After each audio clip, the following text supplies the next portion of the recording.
como o Win é amigo, né, a gente tem aquelas brincadeiras, eu não vou ser indelicado de falar que o Win é um dinossauro do e-commerce no Brasil, de certa forma, né? Eu acho que é um dos profissionais mais experientes no e-commerce brasileiro, né? Tendo trabalhado no time que fundou o Submarino, cofundou a Baby.com, foi head Latam de e-commerce da Xiaomi, a fabricante chinesa de celulares e devices, né? Que era a Apple na chinesa aí no começo, era o grande mote que o pessoal falava sobre a marca. E eu queria começar, a gente tem muito tema para falar, tem muita coisa interessante, mas primeiro faz um resumo da sua carreira, como você começou a trabalhar com tecnologia, como foi parar com e-commerce, e um resumo geral para depois a gente explorar os temas mais atuais. Obrigado pela presença. Obrigado de novo pelo convite, obrigado a todos que estão assistindo, compartilhando um pouco desse tempo conosco. Cara, eu acho que é um pouco do que você falou, minha carreira é muito pautada por projetos ligados a comércio eletrônico, mas acho que tem uma motivação muito familiar por causa disso, né? Por trás disso. Eu sou descendente chinês, então minha família é de comerciantes há muitas gerações atrás. Então meus pais vieram na década de 60, só que meus avós, bisavós, enfim, lá atrás já eram comerciantes. Eu fiz administração de empresa, me formei na GV, e durante o curso eu fui assistir uma palestra, isso já há muito tempo, 95 mais ou menos, 1995, né? Século passado, de um cara chamado Jack London.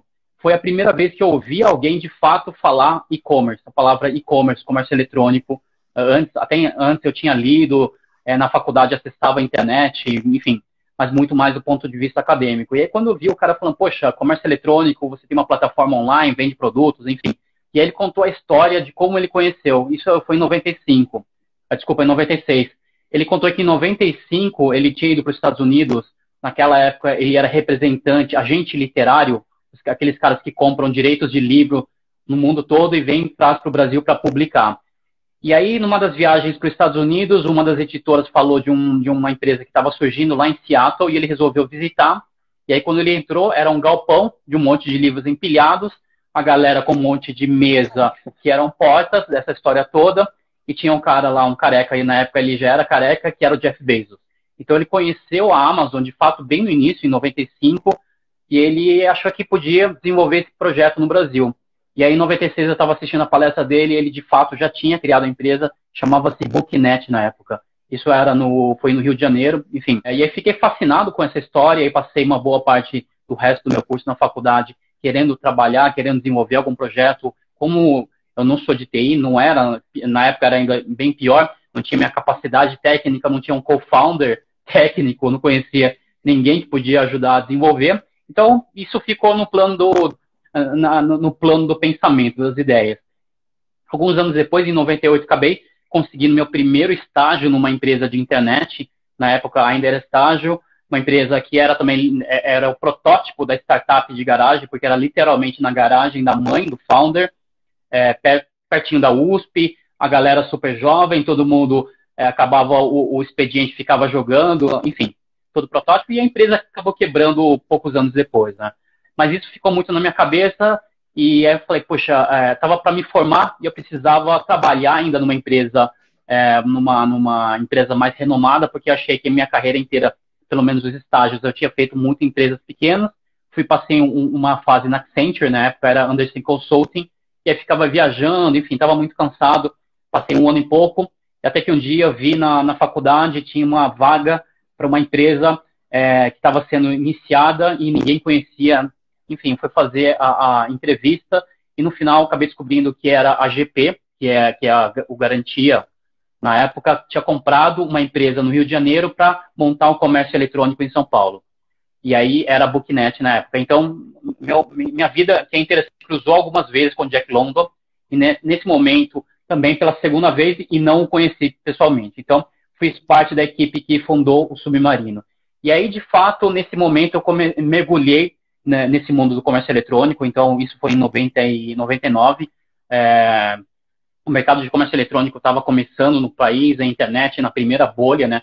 Antes da primeira bolha estava começando. Peguei a bolha, saí um pouco antes do Submarino, porque estava muito ligado a projetos de tecnologia, e não é uma coisa que eu queria fazer. Eu queria trabalhar numa área comercial, numa área de marketing. Como eu não tinha esse background, então achei melhor sair. E aí comecei a trabalhar em vários projetos como consultor, como executivo também. E aí teve um período que eu passei tentei montar um negócio que parecia uma aceleradora, enfim, uma venture builder na época, não deu certo. Então, passei muitos anos tentando fazer projetos que nenhum deu certo.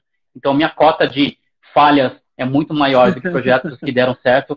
Outro dia fiz um cálculo, depende muito da referência, né? Mas acho que 70% dos projetos que eu tentei fazer não deram certo. Enfim, tive uma fase de executivo 2 vezes. Uma delas foi no Grupo Bandeirantes de Comunicação, 2007 a 2010. Passei como diretor de internet, de novos negócios. Foi com a gente se conheceu, exatamente. E aí foi aquele momento que eu estava coçando de novo para voltar para o mercado de tecnologia, quando as coisas estavam reaquecendo. Então, a fase de internet, de empreendedorismo que a gente está vivendo agora, de certa forma, nasceu ou cresceu nesse momento, 2008, 2010 para cá. Não sei se você concorda, Léo, porque a gente teve a primeira bolha, um gap muito grande, nada acontecendo, o mercado totalmente esfriado, e depois as pessoas tentando iniciar o projeto de novo. Então, em 2010, cofundei a Baby, foi um e-commerce de produtos de bebês, junto com co-founders americanos, e a gente trouxe capital de risco de fundos americanos, foi uma das principais empresas, um dos principais valores, um dos maiores valores que foram levantados na época. A empresa também não deu certo, foi vendida para um concorrente. Aliás, Axel não deu certo depois, talvez. Axel, isso. Axel Partners, que foi uma das primeiras investidoras do Facebook, foi nosso investidor. A Tiger Global, que também é um dos maiores fundos do mundo. Enfim, e aqui do Brasil a Monax. Então, a gente tinha mais de 20 fundos como sócios na Baby.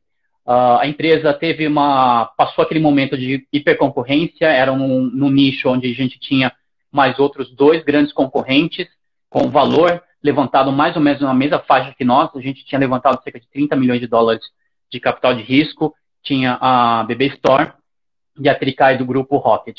Então foi um período de grande aprendizado e foi quando comecei a refletir sobre a questão de modelo de negócio.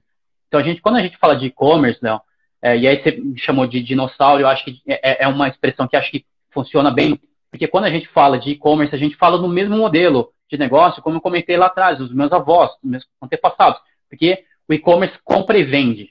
Então a gente só está fazendo num canal diferente, num canal global, num canal tecnológico, num canal eletrônico, digital, enfim, com muito mais velocidade, muito mais escala, mas não deixa de ser comprar e vender. E aí comprar e vender implica você conseguir comprar bem, você ter escala, você otimizar, enfim, uma série de questões que envolvem o modelo de negócio de aquisição de produtos.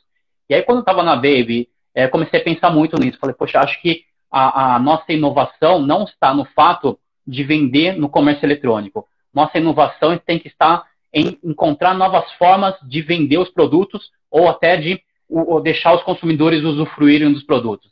E o meu projeto seguinte chamava For Vets, que é um e-commerce B2B, do setor pet veterinário, que já era diferente, não era na ponta do consumidor, era na cadeia de distribuição. Quando a gente foi analisar o setor pet, na época eram 200 fornecedores, mais ou menos, e cerca de 40 mil pet shops, isso em 2013, 2014. A gente percebeu uma tremenda ineficiência na distribuição. A gente falou, ao invés de vender para o consumidor, vamos trabalhar para vender para os pet shops. E aí esse foi o modelo.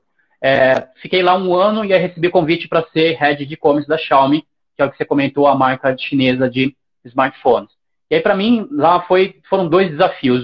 Trabalhar numa empresa chinesa, naquela época, 2010 mais ou menos, já 2014, e nessa década de 2010, as empresas de tecnologia chinesa de internet já estavam despontando, eu já tinha muita curiosidade de conhecer, principalmente pela minha ascendência, então eu queria trabalhar com empresas chinesas, e também entender o que estava por trás desse crescimento, porque eu começava a perceber que não era a mesma tese do Vale do Silício, era uma coisa muito diferente que estava acontecendo. Então, eu precisava trabalhar lá e não adiantava eu ir tentar arrumar um emprego. Então, a solução foi trabalhar na Xiaomi, fui head de e-commerce aqui para a América Latina, e nesse período tive a oportunidade de ir muitas vezes para a China.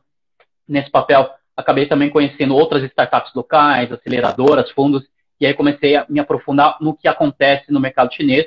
E na volta, depois de algum tempo, depois de alguns anos, criei a Chanovation, que é a empresa que eu criei, que eu estou mais recentemente, que é uma empresa que serve para acelerar negócios e fazer ponte entre Brasil e China na vertente de tecnologia. E exatamente com essa visão que as coisas acontecem é diferente do Vale do Silício e é um novo polo de inovação e tecnologia.